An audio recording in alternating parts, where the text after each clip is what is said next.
ভাই বোনেরা, আসসালামু আলাইকুম। আজকে আপনাদের সামনে আমি হাজির হয়েছি আমার চিন্তা, ভাবনা, পরিকল্পনার একটি বিষয় নিয়ে আপনাদের সামনে তুলে ধরার জন্য। বিষয়টি কি? বিষয়টির সাথে শহরের মানুষ, গ্রামের মানুষ কোনো না কোনোভাবে প্রত্যেকেই কম বেশি জড়িত। চলুন তাহলে বিষয়টা কি তুলে ধরি আপনাদের কাছে। খুব লম্বা করবো না, সংক্ষেপেই বলবো।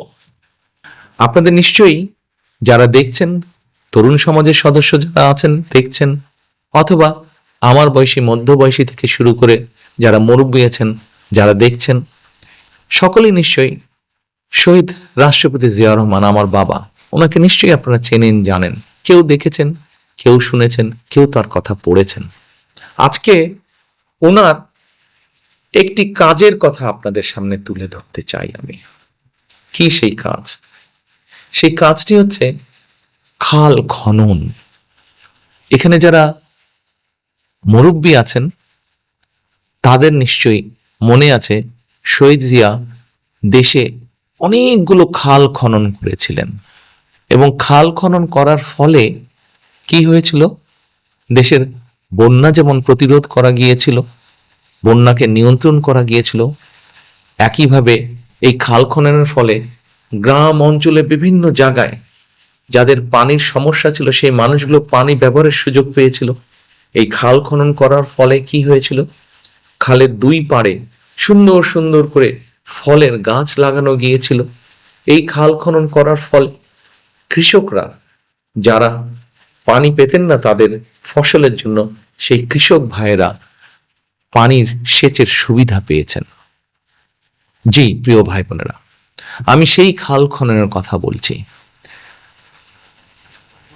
আমি কিছু বিশেষজ্ঞ মানুষের সাথে আলাপ করেছি গত কয়েক বছর ধরে, যাদের অভিজ্ঞতা আছে, বিশেষজ্ঞ যাদের এক্সপার্টিস আছে পানির ব্যাপারে, এবং কতগুলো ভয়াবহ তথ্য পেয়েছি, ভয়াবহ খবর তাদের কাছ থেকে শুনেছি, জেনেছি এই পানির ব্যাপারে।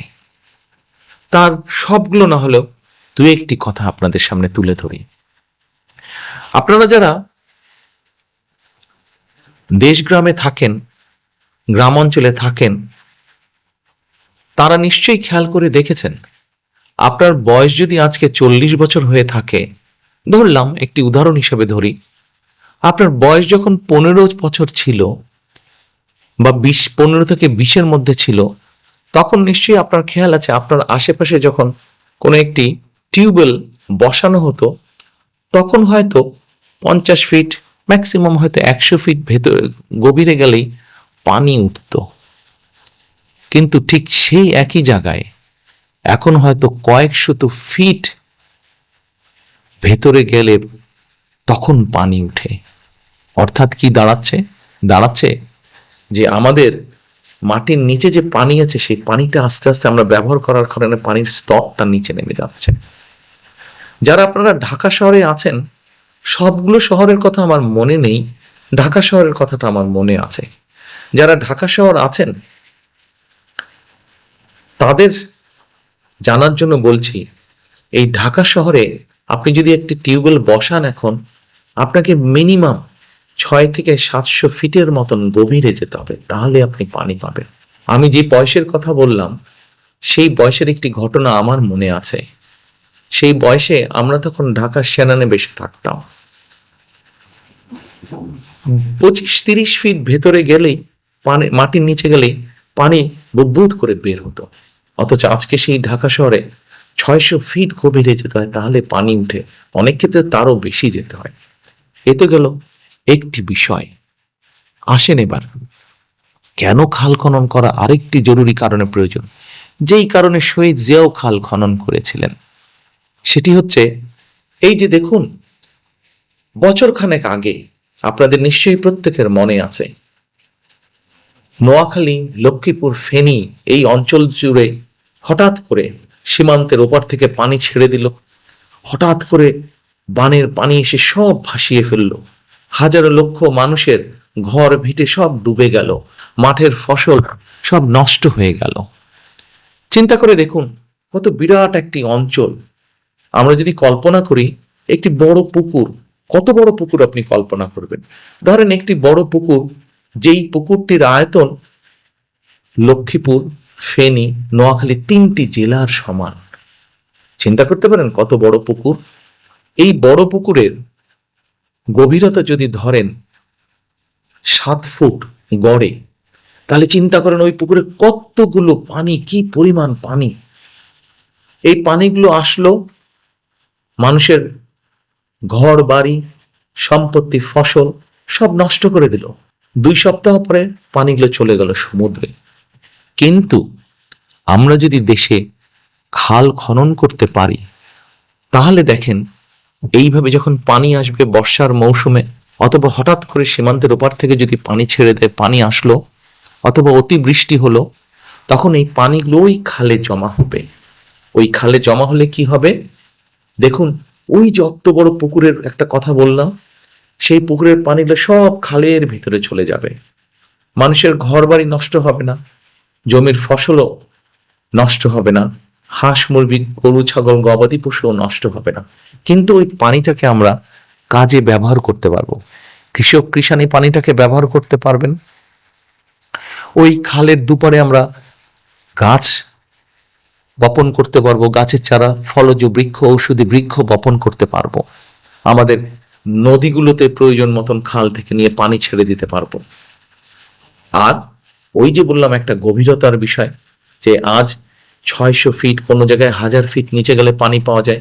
আস্তে আস্তে নিচের পানিগুলো যে খালি হয়ে গিয়েছিল, সেই পানিগুলো আস্তে আস্তে ভরতে শুরু করবে।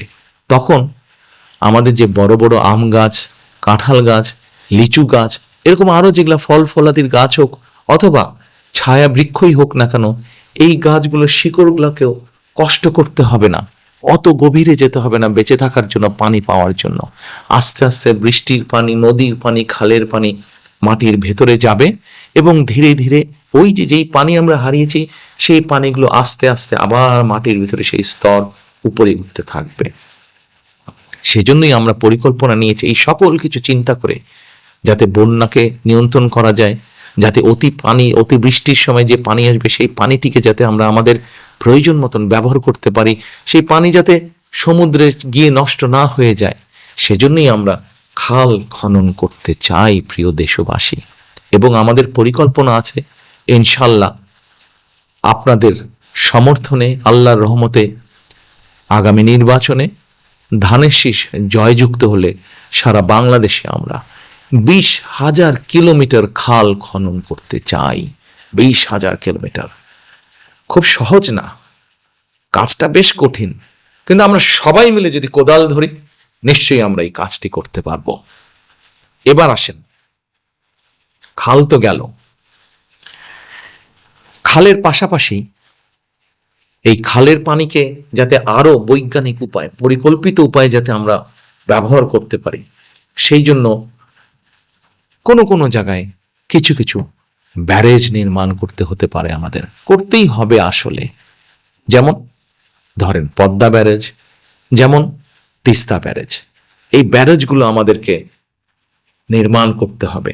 এই ব্যারেজগুলো যখন আমরা নির্মাণ করব, দেখবেন এর আশেপাশেই কত মানুষের ফসল, জমি, এগুলো সব গড়ে উঠবে, উৎপাদন বাড়বে, মানুষের কর্মসংস্থান বাড়বে। এবার আসেন প্রিয় ভাই বোনেরা, আপনাদের সামনে আমার আরেকটি পরিকল্পনার কথা বলি। আজকে ধরেন কারো বয়স 40, কারো বয়স 50, কারো বয়স 60। আপনার বয়স যখন 20 বছর ছিল, চিন্তা করে দেখুন তো, আপনি তখন আপনার আশেপাশে যে পরিমাণ সবুজ দেখতেন, যে পরিমাণ গাছপালা দেখতেন, সেই বড় বট গাছটি, সেই বড় আম গাছটি, সেই বড় ঝাউ গাছটি, এমন গাছ কি আপনি এখন দেখতে পান? দেখতে কিন্তু আপনি পান না। সারা বাংলাদেশে গাছের সংখ্যা কেমন করে জানি কমেই যাচ্ছে, শুধু কমেই যাচ্ছে। কিন্তু এই গাছ যদি কমে যায়, তাহলে আমরাই বা বাঁচবো কেমন করে? কি করে আমরা, গাছ কমে গেলে কি করে আমরা বুক ভরে শ্বাস নিব।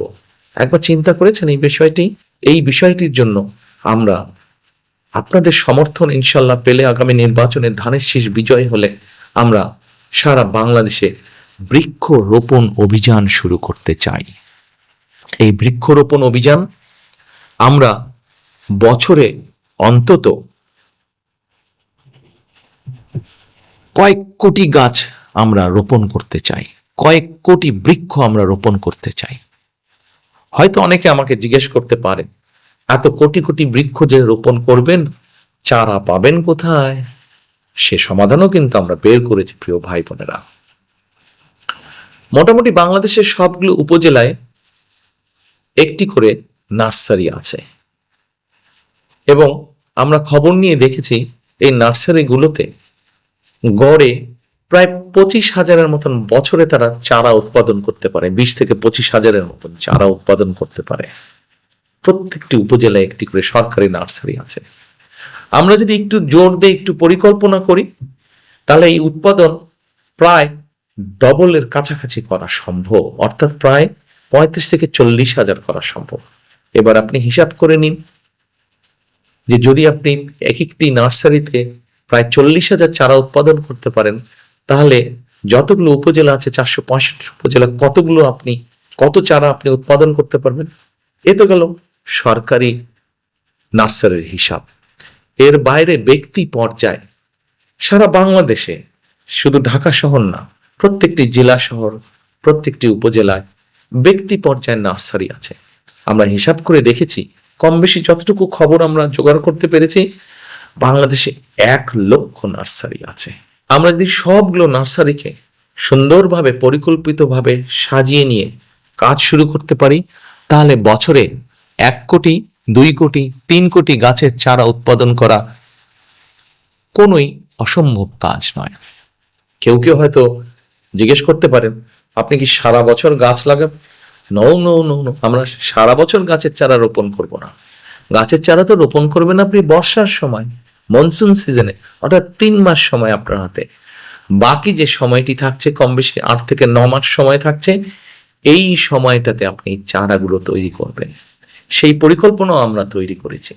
এবং শুধু সেই পরিকল্পনায় নয় প্রিয় ভাই বোনেরা, ধরেন যেই গাছটি টেকনাফে হচ্ছে সেই একই গাছ তেঁতুলিয়াতেও হবে, কিন্তু স্বাস্থ্যটা একটু দুর্বল হবে হয়তো, কারণ টেকনাফের আবহাওয়া এবং তেঁতুলিয়ার আবহাওয়া একটু ভিন্ন, মাটিও একটু ভিন্ন। সেজন্য এরই ভিতরে আমরা পরিকল্পনা তৈরিও করেছি যে কোন এলাকাতে কোন গাছটা ভালো হবে। ঠিক নার্সারিগুলোকে পরিকল্পিতভাবে আমরা সেই টাইপের গাছগুলোকে, সেই ধরনের গাছের চারাগুলোই আমরা সেখানে উৎপাদন করব। এভাবেই আমরা সারা বাংলাদেশে বছরে কয়েক কোটি গাছের চারা রোপণ করব এবং ধীরে ধীরে আমাদের প্রিয় বাংলাদেশকে আবার আমরা সবুজ করে গড়ে তুলব। কাজটা কঠিন, কিন্তু আমরা সকলে মিলে যদি চেষ্টা করি, সকলে মিলে যদি আমরা একটি করে গাছ প্রতি বছর রোপণ করি, তাহলে অবশ্যই এই বাংলাদেশ সবুজ বাংলাদেশে পরিণত হবে। অর্থাৎ করব কাজ, গর্ব দেশ, সবার আগে বাংলাদেশ।